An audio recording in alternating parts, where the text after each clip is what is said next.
Hola, buenas tardes hermanos de la Primera Iglesia Bautista y todos los invitados de otras iglesias, de otras ciudades, de otros países.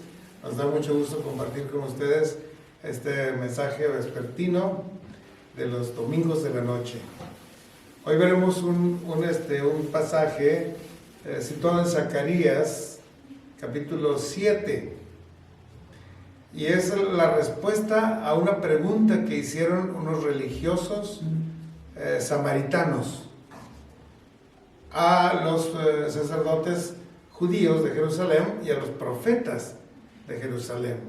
Era una pregunta muy importante que todavía tendría vigencia hoy y que muchos religiosos, inclusive judíos, pero de todas las religiones, harían, pero no la hacen.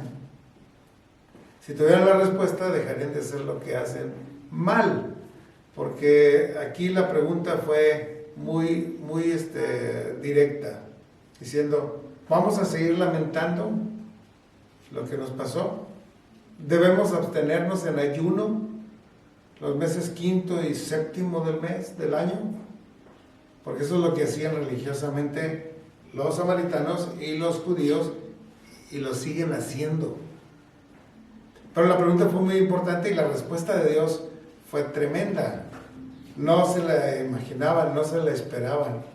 Y hoy en día los religiosos del mundo tenemos muchas tradiciones y costumbres infaltables, no podemos dejar de obedecer esas tradiciones, pero el mandamiento de Dios ni siquiera lo leemos, ni siquiera lo queremos escuchar. Así que la respuesta de Zacarías dijo: pero ustedes no quisieron oír, ustedes no quisieron escuchar lo que Dios les decía, lo que Dios les mandaba. Fíjense que hay una tendencia de los religiosos, incluyendo los bautistas por supuesto, es que sí obedecemos tradiciones que pusimos nosotros y no las podemos faltar de ninguna manera, pero los mandamientos de Jesús, y sobre todo los mandamientos más importantes, no los obedecemos, no los enseñamos, no los quisimos ni siquiera escuchar. Entonces es grave que así sea. Pensamos que tenemos una gran doctrina muy bíblica, sí, pero los mandamientos importantes no están siendo acatados. Así que les invito a leer en Zacarías 7, los versículos del 1 al 14. Si no tienen una Biblia, pongan mucha atención. Dice así: aconteció en el 4º año del rey Darío, que vino palabra de Jehová a Zacarías, a los 4 días del mes 9, que es Quiseu, cuando el pueblo de Betel había enviado a Saracer, a Regem-melech, sus hombres, y a implorar el favor de Jehová, y a hablar a los sacerdotes que estaban en la casa de Jehová de los ejércitos y a sus profetas, diciendo: ¿lloraremos en el mes quinto? ¿Haremos abstinencia como lo hemos hecho en los últimos años?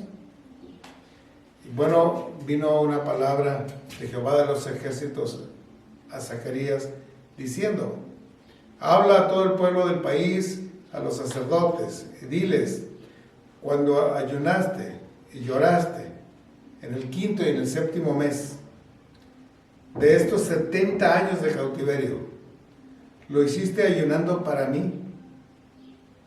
Y cuando comías y bebías, ¿y lo hacías para ustedes mismos o para mí?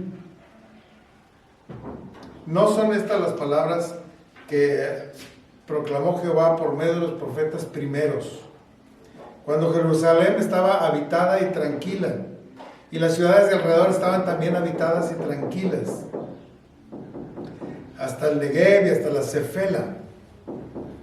Así que vino palabra de Jehová a Zacarías diciendo: así habló Jehová de los ejércitos, y diciendo: juzguen conforme a la verdad, hagan misericordia y piedad cada cual con su hermano, no opriman a la viuda, ni al huérfano, ni al extranjero, ni al pobre. Y 4, ninguno piense mal en su corazón contra su hermano.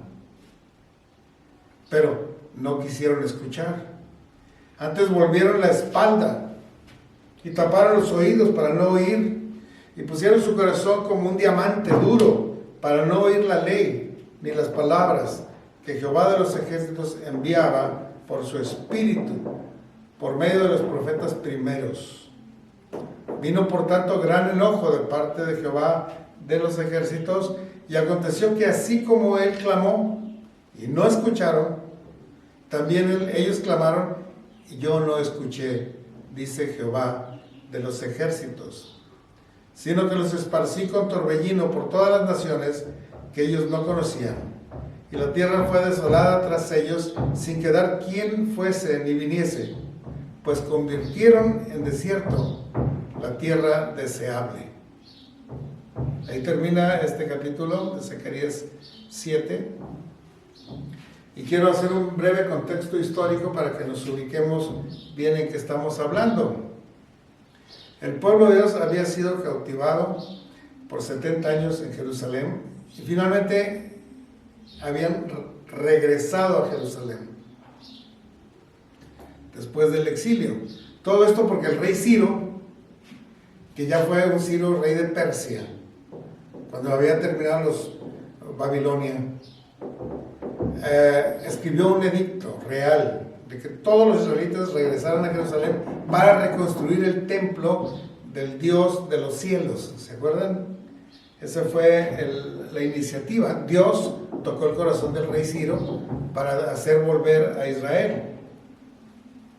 El pueblo regresó solo en parte, no se vinieron todos, la mitad quizás, exagerando, la mitad se vino a Jerusalén, pero detuvo la obra de reconstrucción del templo para lo cual los había mandado el rey. Por casi 16 años no edificaron el templo. Hasta el reinado de Darío, que ya cuando había muerto Ciro y cuando Darío tenía unos 4 años de ejercicio profesional, entonces fue que empezaron a reconstruir. Siendo Zorobabel descendiente de David, el rey de Judea. Vamos al contexto espiritual. La mitad de los judíos habían nacido en Babilonia y no quisieron regresar a Jerusalén. Ellos se sentían babilónicos. La mayoría de los judíos que regresaron, sí regresaron, buscaron su casa y la reconstruyeron. Hasta la arreglaron y la decoraron y la artesonaron. Pero el templo estaba abandonado. Habían dejado el templo para después. Tampoco habían reconstruido el muro. El muro se quedó para después. El decreto de Ciro, que era un rey, un emperador, no fue suficiente para que ellos se pusieran a construir el templo. Tampoco fue suficiente la ayuda económica que mandaron los nobles y los ricos de Babilonia, que dijeron, van a reconstruir el templo, ahí les va ayuda, ahí les va oro, ahí les va ganado, ahí les va especies, dinero. Ni con eso se pusieron a edificar. Tampoco la influencia política de Zorobabel, el hijo de David, porque ellos querían un rey descendiente de David para obedecerlo. Bueno, pues Dios les proveyó a Zorobabel, hijo de Salatiel, para que los comandara, y vino Zorobabel, pero no construyeron el templo. Tampoco sirvió la influencia de Josué, hijo de Josadac, el principal sacerdote, el sacerdote sumo de Israel. Ni por la influencia de Josué Josadac, ni por Zorobabel, ni por Ciro, ni por los nobles, ni por la memoria que tenían de Jehová de los ejércitos, que era una memoria muy pobre, reconstruyeron el templo. Pasaron 16 años. Y realmente fue la predicación de Ageo y Zacarías la que movió las conciencias, sacudió los corazones. Era palabra de Dios directa que sacudió a todos para construir el templo, y entonces sí lo hicieron en poco tiempo, el templo. Después vino el líder Nehemías, que ni era sacerdote, ni era profeta, ni era rey, ni nada.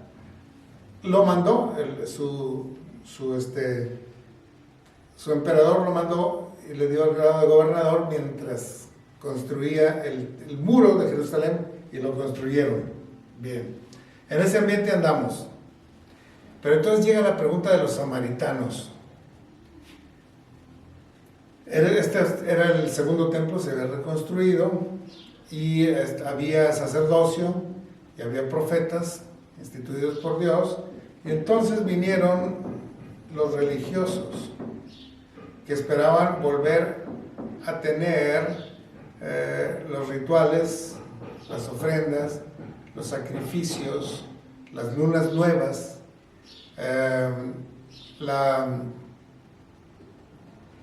las fiestas judías todas, como se había llevado antes.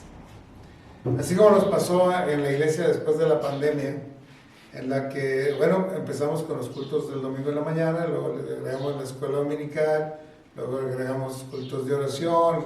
Así fuimos poco a poco volviendo a las costumbres buenas que ha tenido la iglesia por generaciones.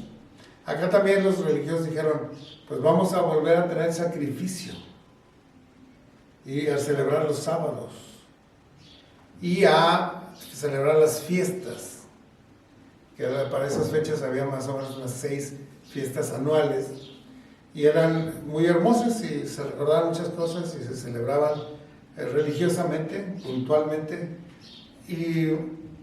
Pero vinieron estos religiosos samaritanos, habitantes de Betel.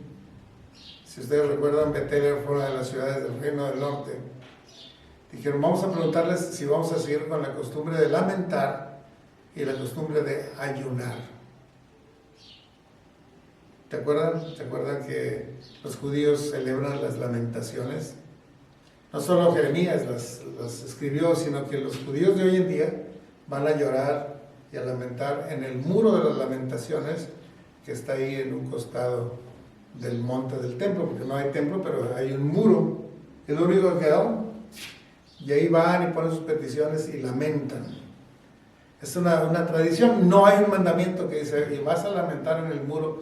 No, Dios nunca les pidió que lamentaran en el muro, pero ellos lo hacen sin falta. Y todo judío que vaya a Jerusalén va y lamenta ahí, en el muro de las lamentaciones.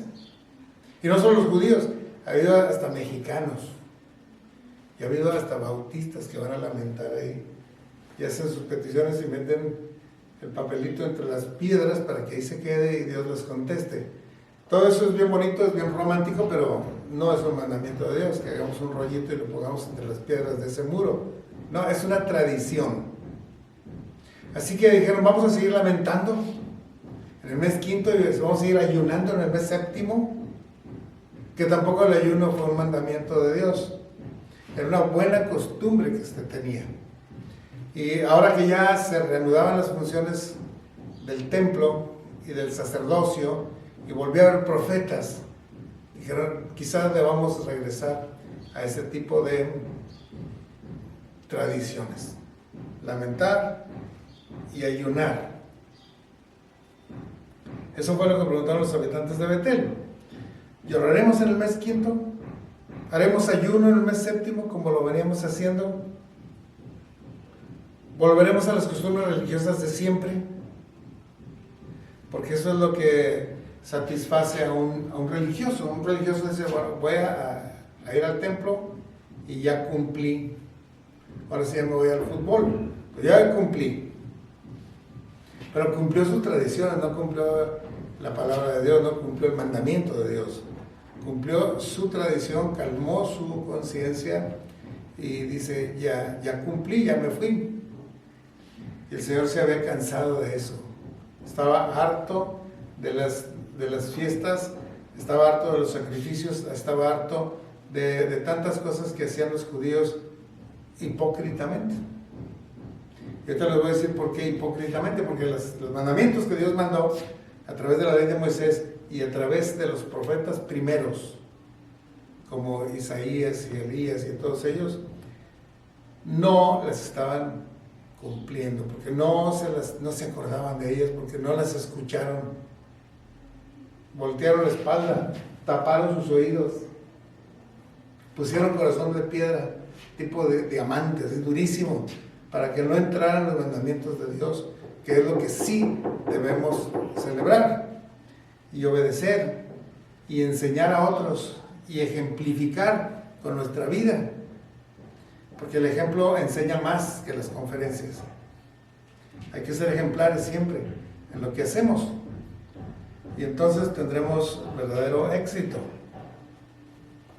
Entonces fíjese la respuesta de Dios, porque Zacarías estaba ahí, era uno de los profetas que estaban ahí cuando llegaron estos Sesbaser y Selem Helem, vinieron a preguntar eso, ok. Entonces Zacarías se quedó escuchando tradiciones, vamos a volar las tradiciones, pero Dios habló en ese momento a Zacarías y Zacarías responde en el nombre de Dios. Fíjense que el llanto de lamentación no es lo mismo que las obras dignas de arrepentimiento. Si alguien va a llorar en el muro, no quiere decir que esté arrepentido, quiere decir que todavía le duele lo malo que les fue. Está sufriendo las consecuencias de su pecado, pero no están arrepentidos de su pecado.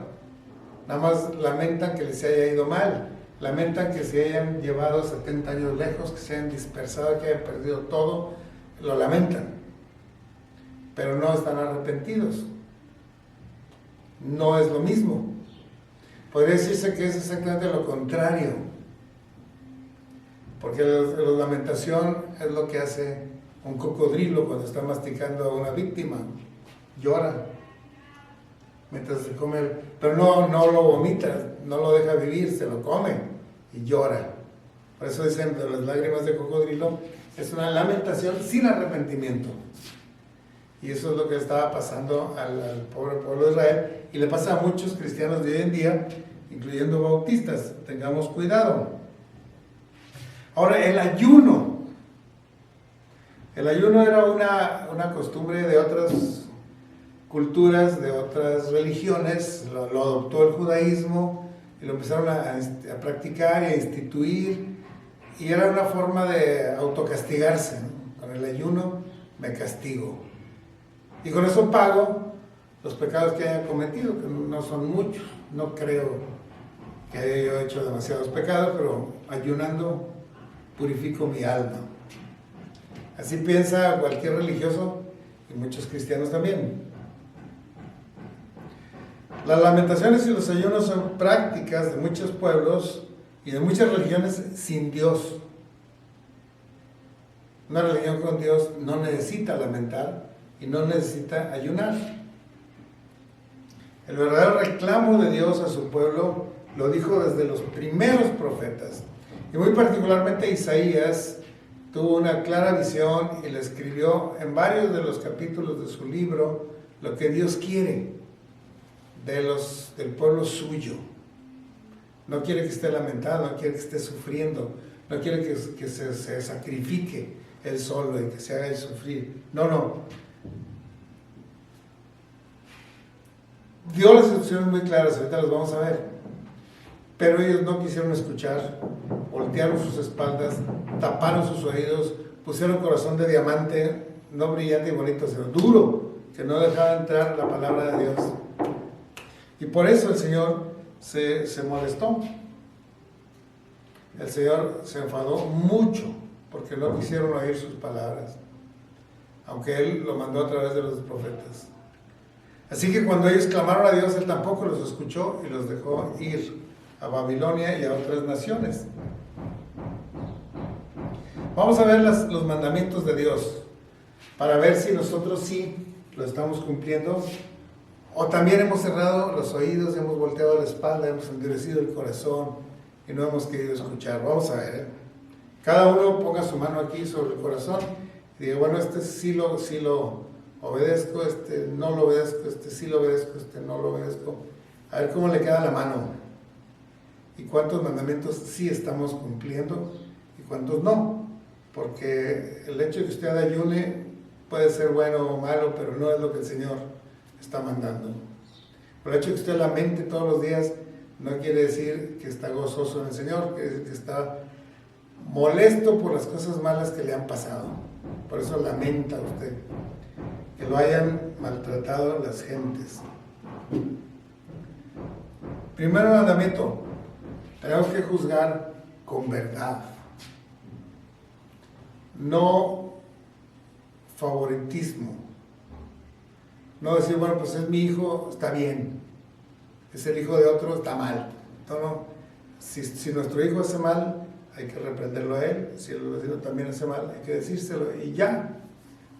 Tenemos que juzgar con verdad, porque muchas veces vamos nada más a criticar, a hablar mal, a pensar mal, y no lo hacemos en atención a la verdad, sino a lo que otros dicen, a lo que yo me imagino, lo que yo pienso, pero eso no es juzgar rectamente. Entonces el cristiano debe ser muy justo y muy verdadero. Justicia y verdad, que son las cualidades 10 y 11. ¿Se acuerdan del fruto del Espíritu que nos platicaba el hermano de Miguel el jueves? Bueno. Segundo mandamiento del Señor. Hagan misericordia y piedad cada uno con su prójimo. Pues él cometió un error, me afectó, lo perdono, no te preocupes. El amigo tiene necesidad, algo le falta, yo puedo prestárselo, se lo doy. Hay que hacer misericordia y piedad para con los prójimos nuestros. Todos los que están alrededor nuestro deben ser objeto de nuestra misericordia y de nuestra piedad. Los judíos, al contrario, se atacaban unos a otros, se explotaban unos a otros, hablaban mal unos de otros y decían, pero yo voy a lamentar y ayunar para que Dios me perdone. No. Tercer mandamiento, no opriman a la viuda, ni al huérfano, ni al extranjero, ni al pobre. No lo opriman, porque a veces no les queremos dar dinero, les damos una comida que ahí tenemos, ya le vamos a tirar, pues dásela a él. Y dices que qué bondadoso soy, le di un desperdicio al prójimo que vino. Dinero no, porque les hace daño, se pueden intoxicar, mejor darles una comida que ya vamos a tirar. O dice, bueno, póngase a hacer algo, Señor. Mire, hay que sacar todas esas piedras de aquellas basuras y lléveselas para allá. Si hubiera usted contratado a un profesional, le hubiera costado mucho dinero, pero a este le da 20 pesos porque hiciera todo, y eso se llama oprimir. Oprimir al pobre, al migrante, al huérfano, a las viudas. Aprovecharse de la pobreza de alguien para explotarlo más y más. Eso no hay que hacerlo, al contrario, debemos darle de lo que tenemos. Ahorita vamos a ver los pasajes específicos, pero no debemos oprimir. Y el cuarto mandamiento del Señor es a través de Zacarías es: ninguno piense mal en su corazón contra su hermano. Ninguno piense mal en su corazón contra su hermano. A veces nos hablan duro, a veces nos exigen, a veces cosas así, y pensamos mal. Usted está enfermo, ¿no? Es un antisocial, no merece ni que le diga la palabra ni el saludo. Pero no, lo que pasa es que él estaba preocupado, estaba angustiado, estaba enfermo, algo le pasaba, por eso contestó así, o de veras creía que nosotros estábamos haciéndole algún daño. Es cuestión de aclararle, de decir, no lo hago por ti, no te preocupes, perdóname, te quiero apoyar y ayudar. No hay que pensar mal. El mundo piensa mal, casi todo el mundo, porque no tienen a Dios. Piensan mal del presidente, piensan mal de los partidos, piensan mal de las organizaciones gubernamentales, piensan mal de todo el mundo, piensan mal del vecino. He escuchado hermanos que piensan mal del pastor, o piensan mal de los diáconos, o piensan mal de su hermano, de las muchachas, de los muchachos, de los ancianos. Piensan mal en su corazón. Eso quiere decir que el Espíritu de Dios no está en ellos, sino hay un espíritu maligno todavía dominando su conciencia. Entonces todos piensan mal, y a la hora de hablar, pues hablan mal. Ni modo de hablar bien si piensan mal. Entonces, cuando alguien está hablando mal de otros, es porque hay un espíritu indigno gobernando todavía su conciencia y sus pensamientos. Por eso es importante escuchar el mandamiento de Dios y obedecerlo, porque cuando uno obedece el mandamiento de Dios, echa fuera esos espíritus malignos. La palabra de Dios, morando en nosotros, echa fuera cualquier cosa mala. Si no la obedecemos, aunque la escuchemos, no la obedecemos, no tenemos bendición. Fíjese en algunos pasajes que vemos en Isaías, particularmente en el capítulo 58. Con esto vamos a concluir. 5 versículos. Es tal el ayuno que yo escogí, que de día se aflige el hombre y su alma, que incline su cabeza como un junco, y que haga cama de silicio y de cenizas. ¿Eso le llamas tú ayuno y día agradable de Jehová? ¿Quiere Dios que nosotros estemos ahí pasando hambre y durmiendo incómodamente, inclinando la cabeza así por el cansancio? ¿Eso quiere Dios de nosotros? Claro que no, y eso es lo que hacían los religiosos para alcanzar el favor y ser perdonados. No quiere Dios el sacrificio nuestro. No es más bien, dice el versículo 6, el ayuno que yo escogí, que desate las ligaduras de impiedad, que suelte las cargas de la opresión y que dejes ir libre a los quebrantados y que rompáis todo yugo. Eso sí quiere Dios que hagamos, eso sí. Versículo 7. ¿No es que partas tu pan con el hambriento y que a los pobres errantes albergues en tu casa? Y cuando veas desnudo lo cubras y que no te escondas de tu hermano que te anda pidiendo algo. Eso sí el Señor quiere que hagamos. Que un hermano nos anda buscando porque necesita algo. ¿Qué necesitas, hermano? Sí, como no, vente, vámonos, yo te llevo y te traigo y te llevo ese asunto. Te apoyo en lo que necesites. Si tú haces ese bien para tu hermano, es que el Espíritu de Dios mora en ti. Si tú te escondes y le dices, dile que no estoy, no le contestes, entonces estamos siendo gobernados todavía por un espíritu egoísta, del maligno. Hay mucho que hacer. Mientras más necesitados conocemos, más cosas tenemos que hacer.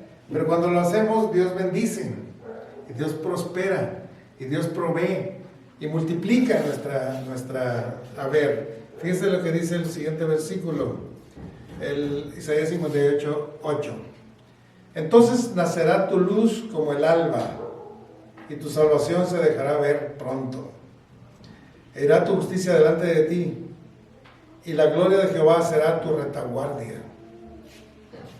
Qué bendición tan grande, ¿no? El Señor estará contigo, donde quiera que vayas, que emprendas. Incluso si estás cometiendo un error, el Señor va a corregir ese error que estás cometiendo y va a salvar tu prestigio, tu buen nombre, tu herencia y todo lo que tienes. Porque eres un hombre justo que hace la justicia de Dios ayudando a los necesitados. Dice el versículo 9. Y entonces invocarás y te oirá Jehová. Y clamarás y dirá él, heme aquí, ¿qué necesitas? Si quitares de medio de ti el yugo, el dedo amenazador y el hablar vanidad. Quítalo eso, ¿no? No acuses a nadie. Ya hay un acusador. No hables cosas vanas. Habla cosas de bendición. Y el último versículo es el 10 que dice, y si dieres tu pan al hambriento, saciaré el alma afligida. Y lo saciares, el alma afligida. Y en las tinieblas nacerá tu luz. Y tu oscuridad será como el mediodía. Qué hermoso, ¿no? Entonces, no hay que ayunar, no hay que lamentar, hay que ayudar a la gente, hay que escuchar la necesidad de otros, hay que tener misericordia, no hay que pensar mal, no hay que hablar mal del prójimo, no tenemos que escondernos cuando alguien nos necesita. Al contrario, ir a buscarlo, oye, tú me estabas buscando, ¿qué necesitas? Sí, vente. Dios nos va a decir mucho más. mucho más de lo que nosotros podemos repartir a otros. Créamelo, créaselo al Señor. Vamos a orar. Señor, bendice a cada familia de la iglesia, bendice a la iglesia misma, en sus ministerios, en sus misiones. Ayúdanos a ser resplandecientes, obedeciendo tu mandamiento, ayudando a los necesitados. Te rogamos también que bendigas a los que están conectados desde muy lejos, que reciban toda bendición espiritual y material. Despídenos, Señor, con tu bien. Te lo pedimos en el nombre de Cristo Jesús, nuestro Señor y Salvador. Amén. Dios los bendiga, hermanos.